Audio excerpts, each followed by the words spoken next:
विश्वोत्पत्त्यादिहेतवे तापत्रय विनाशाय श्रीकृष्णाय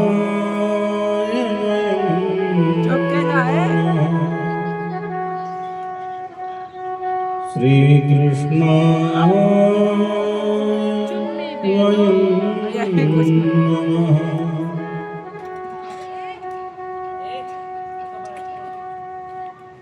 परम मंगलमय प्रभु श्री बालकृष्ण लाल की वांगमय प्रतिस्वरूप श्रीमद्भागवत महापुराण ज्ञान सप्ताह का आयोजन बस्ती जनपद अंतर्गत गौहनिया ग्राम में कश्यप गोत्र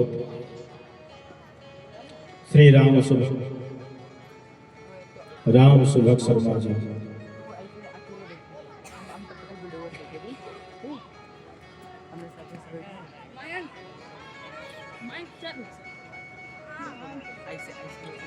राम सुभग शर्मा जी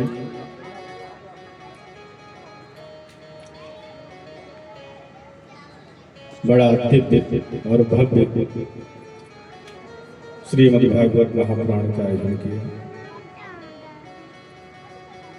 और आयोजन तभी होता है जब संत पुरुष का और अपने कई जन्मों का पुण्य उदय होता है, अपने पूर्वजों का आशीर्वाद होता है।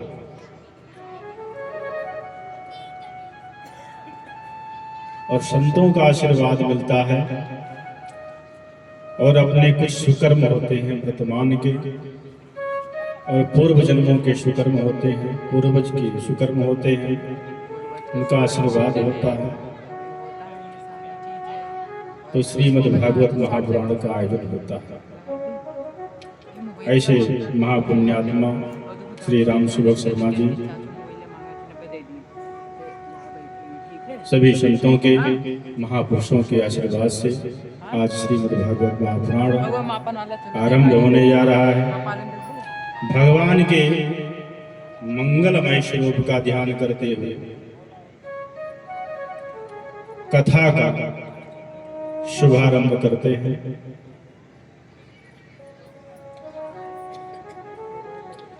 भागवत की पहला श्लोक, भागवत का पहला श्लोक कहता है सच्चिदानंद रूपा विश्वोत्पत्त्यादिहेतवे तापत्रय विनाशाय श्रीकृष्णाय वयं नमः।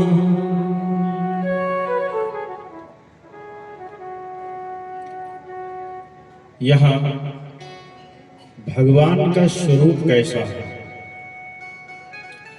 अच्छा, आसक्ति जब ही बढ़ेगी, मन जब ही लगेगा जब भगवान का स्वरूप जाना कैसे है भगवान।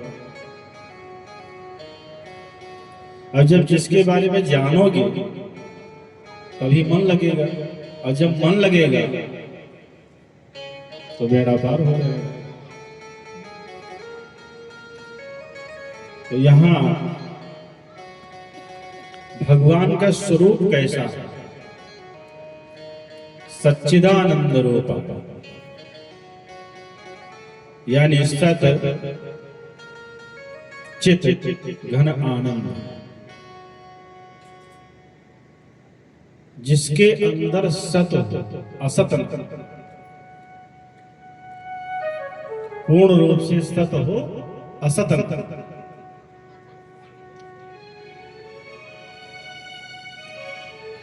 लेस मात्र असत ना हो, सत हो, वैसे भगवान भगवान में कभी असत नहीं, सत्य ही सत्य, असत नहीं। चित्त चित्त तात्पर्य ज्ञान, वहां कोई लेस मात्र अधूरा ज्ञान नहीं या कुछ शेष नहीं, पूर्ण ज्ञान। एक तो सत असत नहीं, चित्त है ज्ञान। ज्ञान क्या है? परिपूर्ण ज्ञान, पूर्ण रूपेण ज्ञान। सत घन है, चित्त घन है। ज्ञान परिपूर्ण, पूर्ण रूप ज्ञान, असत नहीं, लेस मात्र, सत है। और तीसरा क्या है? आनंद घन। भगवान आनंद से परिपूर्ण है, वहां कोई लेस मात्र दुख। जान गए ना भगवान का स्वरूप? सत है, वहां असत नहीं है। ज्ञान है तो पूर्ण ज्ञान है, और वो कैसे है? आनंद घन है। वहां दुख का कोई लेश मात्र आगे पीछे ऊपर नीचे कहीं नहीं, आनंद ही आनंद है। तो ऐसे भगवान को क्या कहा गया? सच्चिदानंद रूपा। जो समस्त विश्व का पालन, सृजन और संहार, ये तीनों के हेतु क्या है? सृजन, पालन और संहार, तीनों के जो हेतु है, और जिनकी पावन चरण शरण ग्रहण करते ही जीव के तापत्रय समाप्त हो जाते हैं। तो कैसे भगवान? सच्चिदानंद रूपाय विश्वोत्पत्त्यादि हेतवे। विश्व का सृजन, पालन पोषण, संहरण जिसके हेतु हैं, और जिनकी पावन चरण शरण ग्रहण करके कैसे? तापत्रय विनाशाय, तापत्रय विनाशाय श्री कृष्णाय वयम्। जिनका नाम लेने मात्र से, स्मरण करने मात्र से, उस स्वरूप को मन में, चित्त में बिठाने मात्र से तापत्रय विनाशाय, तीन ताप होते हैं जीवन में, तीन ताप। दैहिक, दैविक, भौतिक।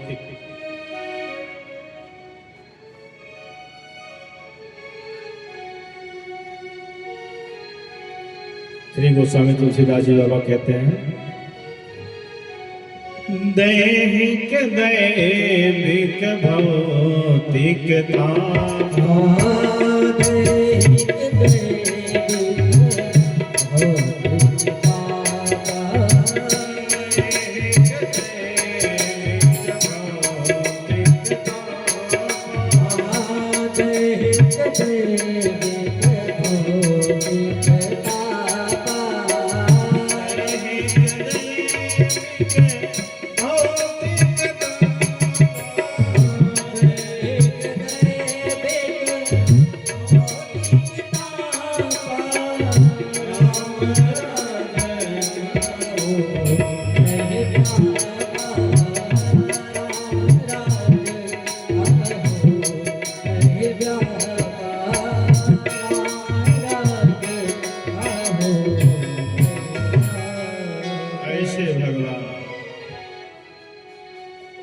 दैहिक, देह में हमारे ताप। अच्छा, ताप भी देह का दो प्रकार का होता है। पहला ताप क्या है? पहला ताप शारीरिक, पहला ताप शारीरिक। अब शारीरिक ताप कैसे? जैसे हमारा शरीर अनेकानेक रोगों से ग्रस्त हो जाता है, इसको पहला ताप,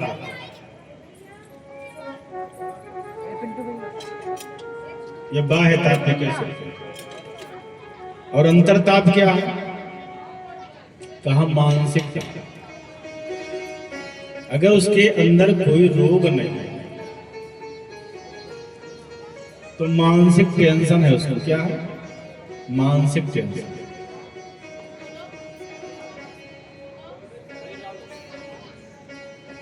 मानसिक टेंशन, टेंशन। एक सूर्य जब तपता है तो लोग भागकर अंदर हो जाते हैं, कहते हैं बहुत तप रहा है। और जिसके अंदर 10 टेंशन माने 10 और सन माने सूरज,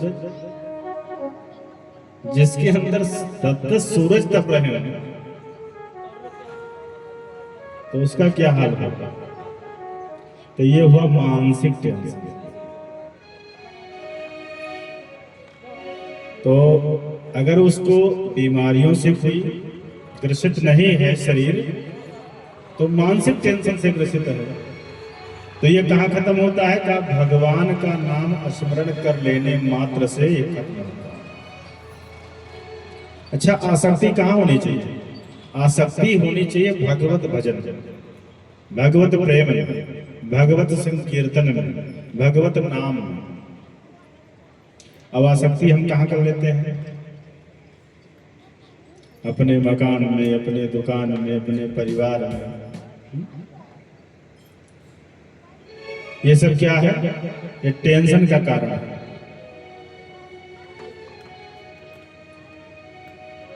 भौतिक क्या है? भौतिक है जैसे हमारा मकान, दुकान, व्यापार, ये सब क्या है? भौतिकता। कहीं ना कहीं हम इससे परेशान रहते हैं। और तीसरा क्या है?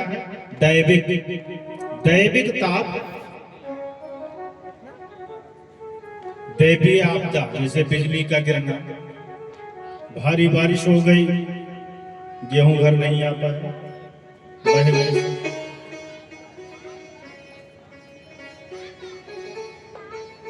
ओलावृष्टि हो जाता, तो ये है दैवीय ताप, दैविक ताप। अब ये तीनों ताप ही पूरे संसार में पीड़ित करते हैं। इसी तीनों ताप से पूरा संसार पीड़ित रहता है, जन जन पीड़ित रहता है। तो कहा ये खत्म कब होगा? इससे हम मुक्त कैसे होंगे? तो कहा सच्चिदानंद रूपाय विश्वोत्पत्त्यादि हेतवे तापत्रय विनाशाय श्री कृष्णाय वयं नमः। का भगवत का पावन चरण शरण ग्रहण करते ही जीव के तापत्रय समाप्त हो जाता है। तो भगवत का स्वरूप जानेंगे। भगवत का स्वरूप कैसा है, हेतु किसके हैं, ये भी जानेंगे। उनके शरण में जाने से होता क्या है लाभ? तो का दैहिक दैविक भौतिक ताप से मुक्त हो जाता है स्मरण मात्र से। श्लोक याद है? तो ये पहला श्लोक है श्रीमद् भागवत महापुराण का। तो ऐसे गोविंद के पाद पद्मों में हम सब मिलकर के बारंबार प्रणाम करते हैं। बोले सच्चिदानंद भगवान की जय हो।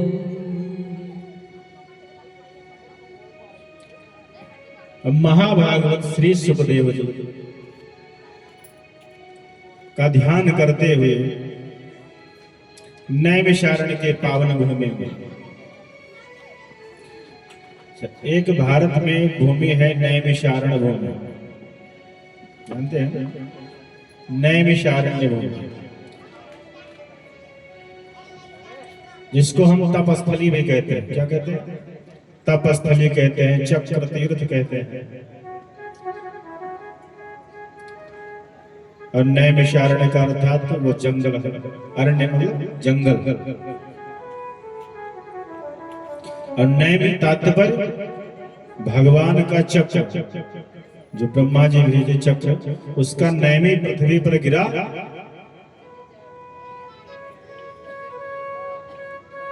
और कहां गिरा? अरण्य में। तो नैमि से गिरा और अरण्य में गिरा, तो उसका क्या नाम हो गया? नैमिषारण्य। और पावन पुनीत पवित्र क्षेत्र कौन है? नैमिषारण्य क्षेत्र। बोले नैमिषारण्य क्षेत्र की। तो महाभागवत श्री सुखदेव जी का ध्यान करते हुए नैमिषारण्य के पावन भूमि में सूत जी महाराज शौनकादि ऋषियों को ये मंगलमयी कथा सुना रहे हैं। चुना कहां स्थान? जैसे कोई स्थान चुनते हैं, कोई असाधारण चीज देनी होती है या बहुत गूढ़ रहस्य देनी होती है, तो जो बुद्धिजन लोग होते हैं, विद्वान जन लोग होते हैं, वो ऐसा स्थान चुनते हैं कि कोई शोर शराबा ना हो, हमारी बात आपकी बात आदान प्रदान अच्छे से हो जाए, वहां कोई विघ्न बाधा ना आए हमारी वार्तालाप में, हमारी कथा में। तो ऐसे ही शौनकादि ऋषियों ने ये पावन भूमि को चुना। और चुना कैसे? 88,000 शौनकादि ऋषियों के, शौनकादि ऋषियों को ये मंगलमयी कथा जो सुनाने को मिला सूत जी द्वारा, तो ये क्या हुआ कि महात्मा जी 88,000 हो गए। 88,000 महात्मा इकट्ठा हुए।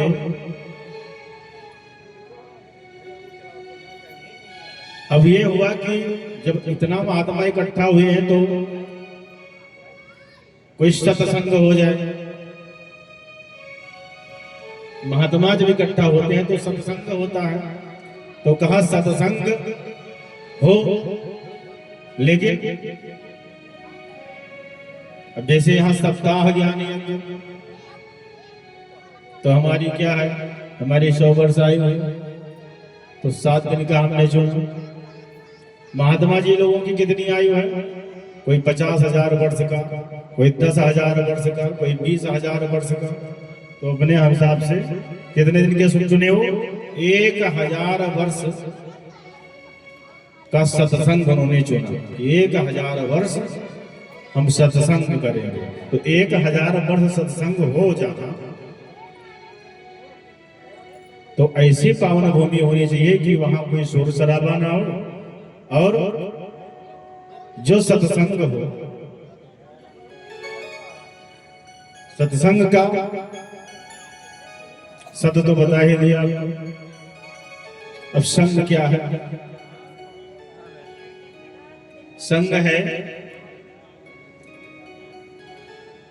जो चित्त में बिठ जाए, चित्त में जो बैठ जाए, मन में जो बैठ जाए, उसको हम क्या कहते हैं? संग। अब जो जैसे यहाँ कई लोग बैठे तो कोई पूछे महाराज जी हम आपको देखे, तो देखे तो थे लेकिन हमारी वार्तालाप नहीं हुई, हमारी पहचान नहीं हुई।